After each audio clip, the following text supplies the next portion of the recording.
Hi friends, నేను మీ MPR. Telugu Desam party అధికారం చేపట్టిన తర్వాత ఆంధ్రప్రదేశ్ రాష్ట్రంలో జరుగుతున్నటువంటి దాడులు, అంటే ప్రతిపక్ష పార్టీ మీద జరుగుతున్న దాడుల గురించి మనం మాట్లాడుకుంటూనే ఉన్నాం. అలాగే ఇప్పుడు ప్రభుత్వ ఉద్యోగుల మీద జరుగుతూ ఉన్నాయి.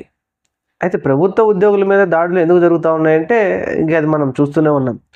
అయితే 2014లో అధికారం చేపట్టిన తర్వాత అప్పుడు రెవెన్యూ డిపార్ట్మెంట్ మీద దాడులు జరిగి అప్పుడు ఒక పెను సంచలనంలాగా మారింది. అప్పట్లో ఇసుక దందా చేస్తున్నారని చెప్పేసి తెలిసి ఎంఆర్ఓ వనజాక్షి గారు అక్కడికి వెళ్ళి దాన్ని అడ్డుకోవడంతో ఆవిడని ఇసుకలో వేసి కొట్టారని, 2015 జూలైలో ఇది జరిగిందని, ఇది దెందులూరు ఎమ్మెల్యే చింతమనేని మోహన్ గారు చేపించారని చెప్పేసి అప్పట్లో చాలా దుమారం రేపింది.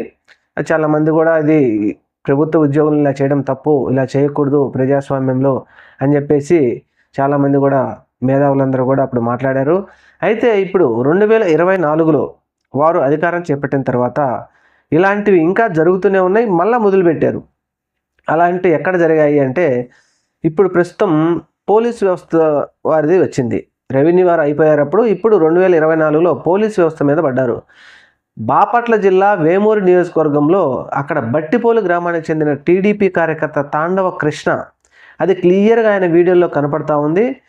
ఆయన అక్కడికి వెళ్ళేసి ఒక ఎస్ఐ కానిస్టేబుల్ను తోసిపడేసి నీ అంతు చూస్తాం అని చెప్పేసి ఆయన దుర్భాషలాడుతూ వారి కులం గురించి కూడా తిడుతూ వీధి రవిడిలాగా కొట్టడానికి వెళ్ళి ఆయన ఒక ఎస్ఐ చొక్కా పట్టుకొని వారి మీద దుహంకారం ప్రదర్శించారు ఈ టీడీపీ కార్యకర్తలు.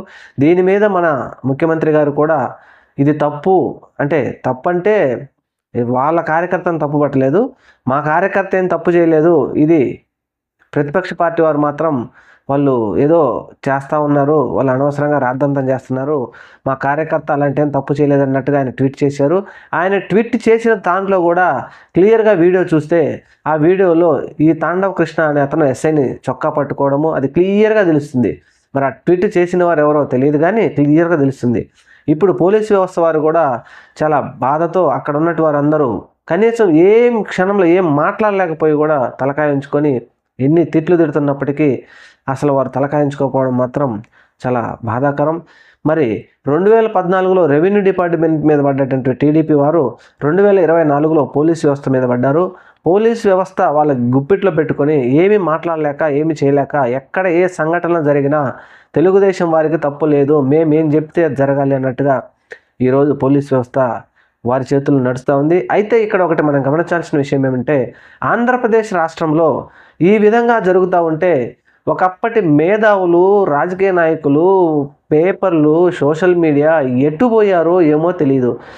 చంద్రబాబు నాయుడు గారు ముఖ్యమంత్రి గారి మీద ఒక ఈగ వాలితే పరిగెత్తుకొచ్చినటువంటి మేధావులు కానీ, కుహనా మేధావులు కానీ, ఏదో డెమోక్రటిక్ ఫోరం అనే సంస్థలు కానీ, ఒక సంఘాలు కానీ, మానవ హక్కు సంఘాలు కానీ, ఇటువంటివి ప్రతిపక్ష పార్టీ నాయకుల మీద జరుగుతుంటే మౌనం వహించారు. అయితే ఇక్కడ ప్రభుత్వ ఉద్యోగుల మీద కూడా జరుగుతూ ఉంటే మరి మౌనం వహిస్తున్నారంటే మరి ప్రభుత్వానికి భయపడి మౌనం వహిస్తున్నారా, లేకపోతే తెలుగుదేశం పార్టీ అధికారం లేకపోతే ఇలానే జరుగుతుంది, వారు ఎలక్షన్లకు ముందు ఈ విధంగా చెప్పారు, మేము రెడ్ బుక్ రాజ్యాంగం అమలు చేస్తామని చెప్పారు, అందువలన ఇప్పుడు మనం ఇది భరాయించాల్సిందే అని చెప్పేసి పోలీసు వ్యవస్థ వారు మరి దాన్ని మౌనం వహిస్తున్నారా చూడాలి.